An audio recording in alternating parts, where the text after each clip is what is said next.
And you mentioned that. I mean, obviously, when ChatGPT 4 came out, they said, okay, it's only got information on the internet up to 2021, which I guess was to try to keep it somewhat siloed. But quickly, like you said, we saw plugins to where it could access the internet, then AutoGPT, where it can get real-time feedback from the internet, and then now you're telling me about Chaos GPT.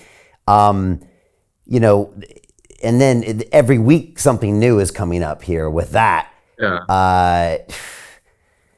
That's just Moloch again. Of course, if you make this most powerful tool ever available to everybody in the world, of course everybody's going to want to mess with it. Right. I was just invited to some hackathon in India with 1,000 people who are going to try to do AutoGPT, create recursive self-improvement, which is the sort of thing which could lead to superintelligence eventually. And I'm thinking to myself, why are we doing this? And it's obvious, a bunch of bright-eyed kids in India. It's exciting. They probably have thought a lot less about the risks from this than the CEOs of those companies. And they have these incentives, but we shouldn't give people the self-destructive incentives. There's a reason why you're not allowed to go buy as much fentanyl as you want in any supermarket, because you're giving the wrong incentives to people. And there's a reason why you're not allowed to buy hand grenades in the supermarket or nuclear weapons in the supermarket also. I think here we have, this just funny culture clash. AI has developed so recently that many people in the field are stuck in the past, remembering that AI is useless, it's just a toy, so of course it should be free and unregulated. It's like, why would you regulate philosophy, right? You wouldn't. And they have very quickly transitioned to being science like physics or biology, which can cause huge harms. And ever since Hiroshima and Nagasaki, every physicist knows that you shouldn't just open source nuclear weapons design. And any biologist today who works in synthetic synbio, would know that you shouldn't just let people use DNA printers to print smallpox or other harmful pathogens. That you obviously need to restrict certain things just so that you don't give people the wrong incentives, right? And AI just has to, AI research, AI field just has to wake up and smell the coffee and realize that they have just as much social responsibility now as these other fields, because they are impacting society. They already have caused a lot of harm in society, and there's going to be a lot more unless they get with it. So it's Moloch. You said they already have caused a lot of harm. What do you mean by that? Look in the world today, for example. I would argue that there is way more hatred in the Western world, especially now, than there was even 5 years ago. Not just between countries, but also within countries. So many Republicans and Democrats here in America can hardly talk to each other anymore at Thanksgiving parties. Why is that? It's popular to just blame populist politicians, but we've had populist politicians for as long as we've had politicians, I'll tell you. What's new is technology. This is very much caused by artificial intelligence.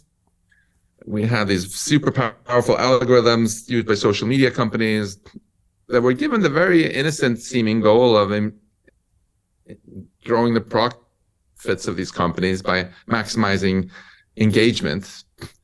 In other words, maximizing how many ads people watch. And they were trained on enormous amounts of data, and they quickly discovered things that even the creators of this just hadn't anticipated. Namely, that the best way to drive engagement is to make people really angry. And it doesn't matter so much if what you make them angry with is necessarily true or not. What matters is just, how many ads they stay on and watch. And this has driven these incredible filter bubbles that we have, and I feel done quite serious harm already to our democracies. We broke a very sad record in America last year in suicides. Huge rise in suicides, number of years in a row now. And I also think that things that aren't counted as suicides, like the opioid crisis, are often a little bit suicides in disguise. Life expectancy is down 4 years in a row in the US. I think artificial intelligence also shares a bit of a blame here. A lot of social alienation has come from social media. There are some heart-wrenching psychology papers I've seen about teenage girls. Yeah. Like 1/3, if I remember correctly, of all teenage girls in America now has been thinking about suicide. Often has to do with the fact that they keep checking about too much what people say about them on social media, and they're so hung up on getting more likes and hurt by people trolling them and body shaming them and get very unhealthy body images. What's the root cause of this? It's artificial intelligence. And underlying that, it's Moloch again, right? Once you create this system where all these teenage girls suddenly are competing with each other for attention in this new unhealthy way, none of these girls can just stop, because then if the others don't also stop. So we need to create a society with incentives that bring out the best in us, not the worst in us. And I gave you 2 examples of bad things that AI has clearly already been involved in. That should serve as a wake-up call, I think. Yeah, it's oftentimes people blame social media, but it really is AI on those platforms, because without those, there would be maybe no social media or an effective social media. And you didn't even get into the ads. If there were no AI, yeah, exactly. And if there were no AI on it, then the mix of content that we would get would not have been in this race to the bottom that we're experiencing now, right? That's totally driven by optimization. Moloch always optimizes things. Right.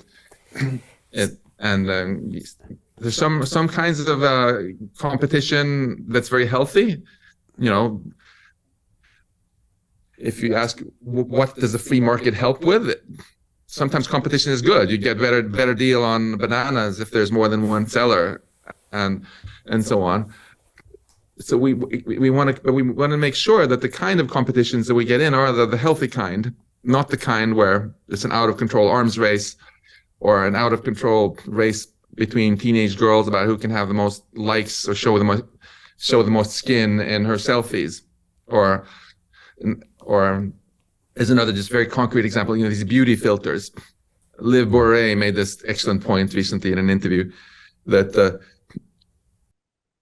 as an influencer, she noticed everybody else is using these, women influencers using these beauty filters, and she wants to just be herself, but everybody else is now tweaking their faces a little bit, so she's had to start too.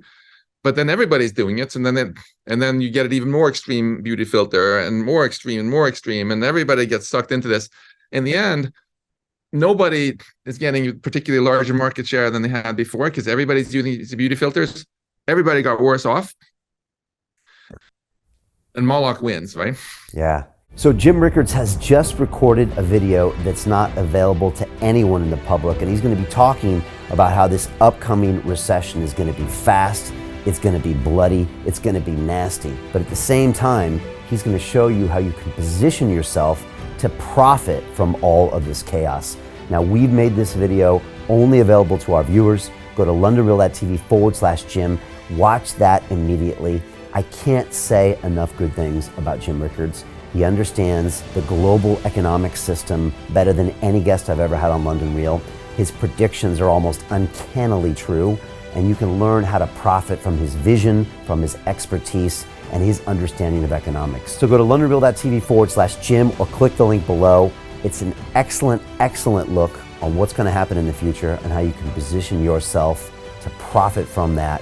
Jim is one of the best in the business, one of my favorite guests on London Real, and he's very, very good at predicting the future and showing us all to profit from it. So click the link, and I hope you enjoy. Hey, do you want to profit from crypto? Then join my DeFi Academy. The Crypto DeFi Academy will help you create generational wealth. But don't take my word for it. Listen to my students. When I first got into crypto, I remember thinking to myself, I need to learn more. Brian Rose, learning crypto, learning DeFi, gotta do it.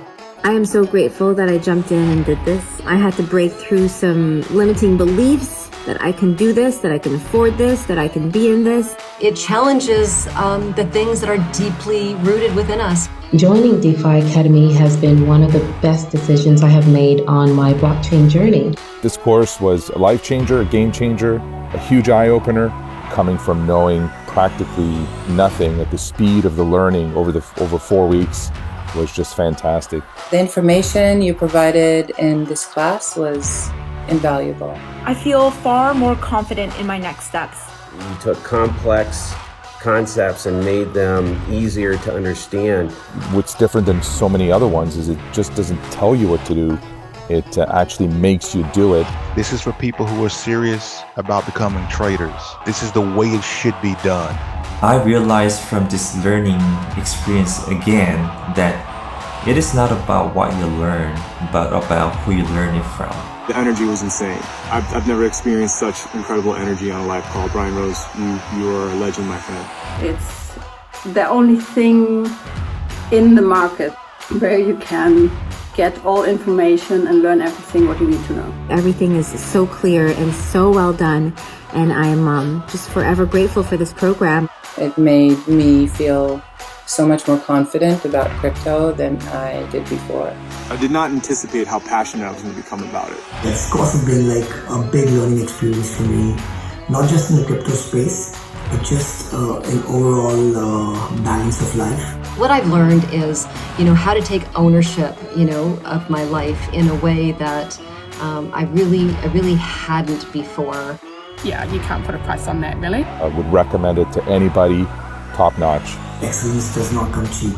So if you want excellence, you got to pay for it, but it's so worth it. Pull the trigger. That's what this course is about. You're not going to regret it, really. It's amazing. Thank you, Brian and team. So what are you waiting for? Crypto is happening now. Click the link below, submit your application, and let me mentor you on how to create generational wealth and build the decentralized financial infrastructure of the future.